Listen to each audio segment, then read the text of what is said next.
Okay, today we're going to start talking about Chapter 21, and Chapter 21 is basically kind of an overview of the entire U.S. economy, factors that affect the economy, the role that the government plays, and then what it means to be living in an economic world.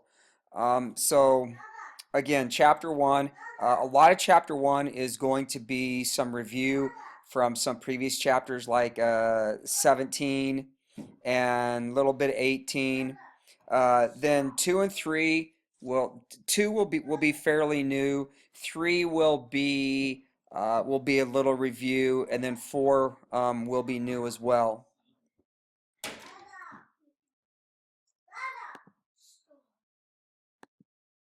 So our objectives for section 1, we're going to look at we're going to describe how goods and services flow through the U.S. economy. We're going to explain how the marketplace affects the price of goods.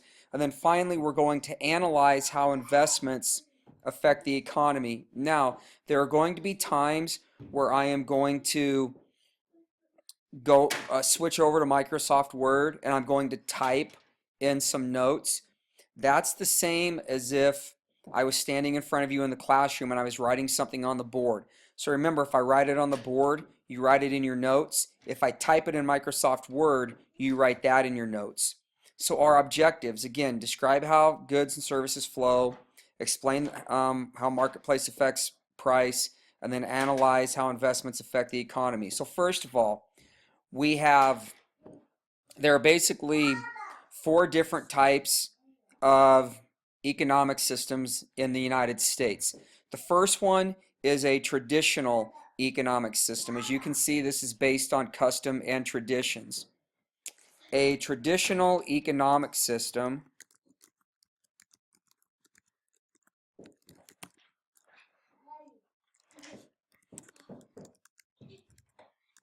examples of this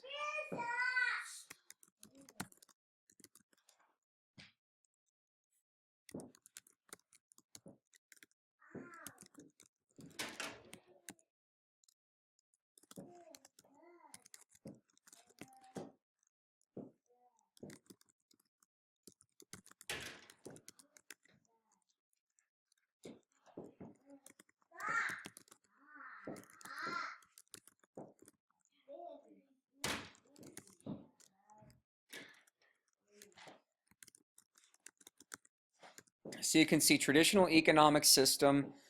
Examples would be third world countries, and you're mainly going to find third world countries in Africa.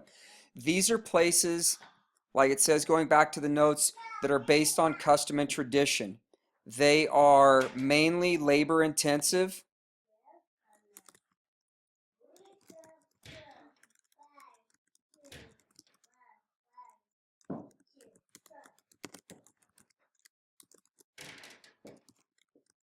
which means humans and animals do most of the work.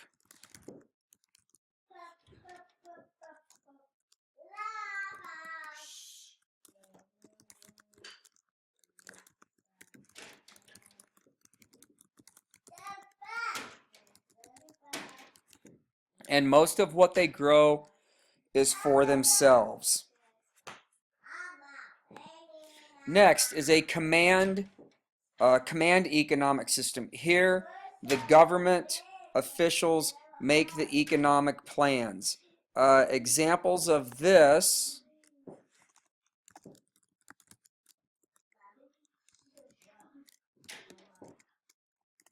would be countries like North Korea,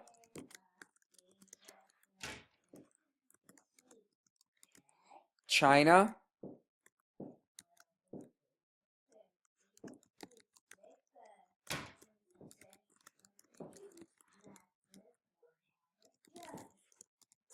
and Russia.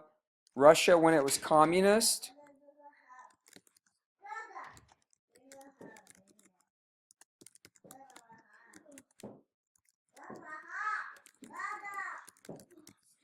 and Cuba when Fidel Castro was in charge.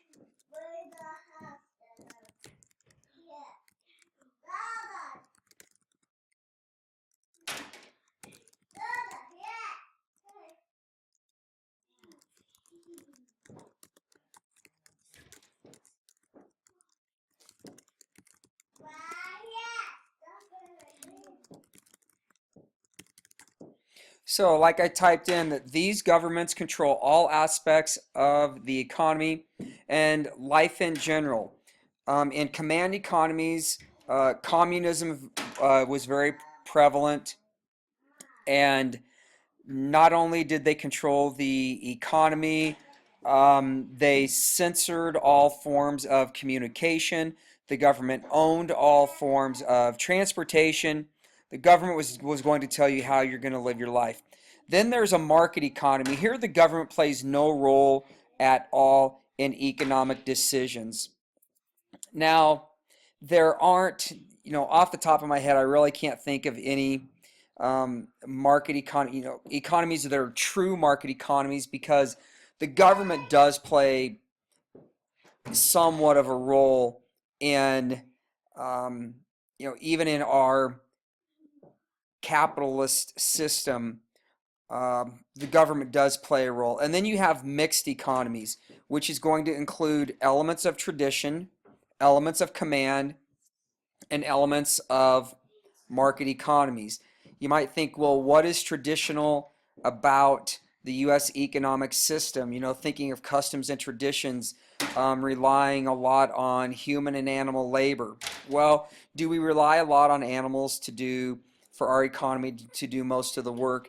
No, we don't. But there are still a number of jobs out there that are definitely labor intensive, human labor intensive jobs. Um, a lot of them aren't as human labor intensive as they used to be, but if it wasn't for the human aspect of things, uh, it would be difficult to do them.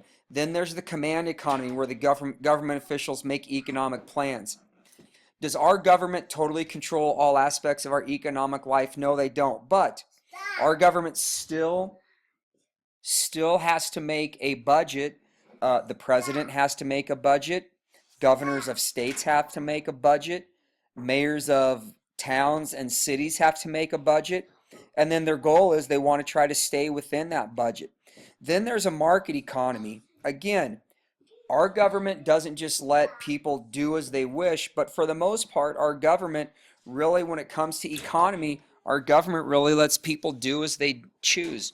As long as what you're trying to buy and sell is not illegal, our government is going to stay out of things pretty much for the most part.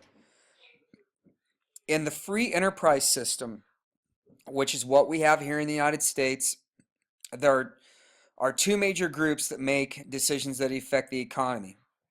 One is the consumers, those you and I, and the other ones are the producers, the ones that are actually making the product. You learned about supply and demand. What a supply, the law of supply and law of demand, and that consumers will demand more when the price is low, but producers will supply more when they can sell the item at a higher price. And so we have to figure out, people want to spend as little as possible. The consumer, producers, they want to make as much money as they can. So you have to find that happy medium. And where the lines cross on a law of supply and law of demand chart, that is what's known as the equilibrium price. Next, there is competition. If we didn't have competition, our economy would not be as plentiful as it is. Think about the auto industry, for example.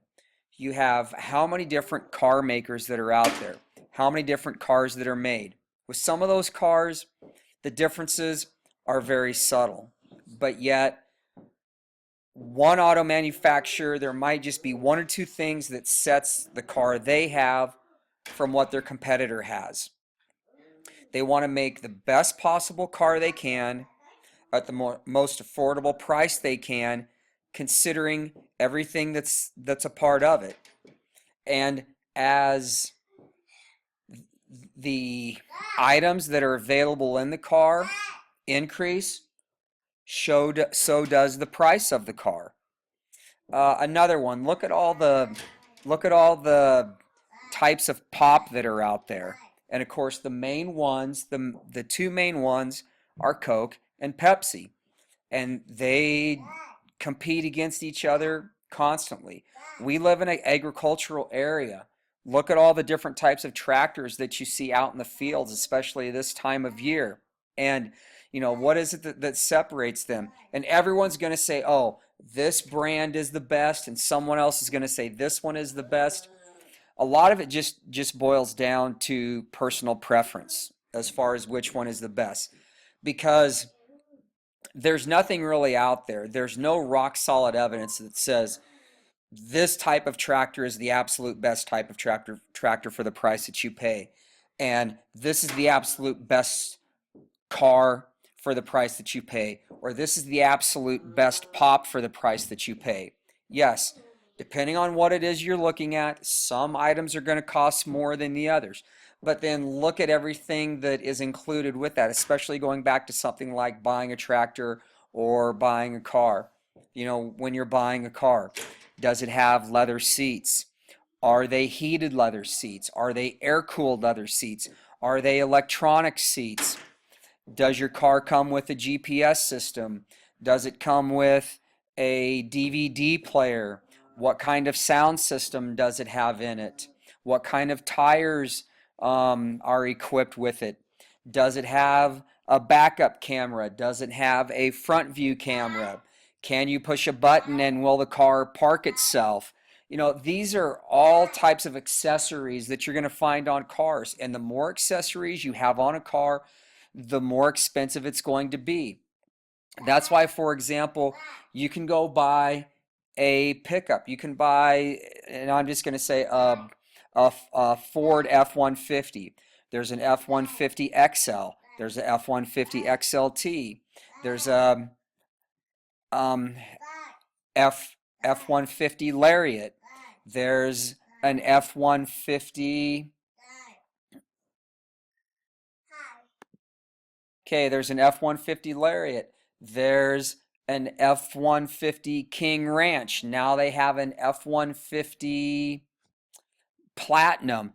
And with each one, what the truck comes with is there's a little bit more, a little bit better, and all these other features that some of the others don't have. So again, but competition, that's what makes our system rock.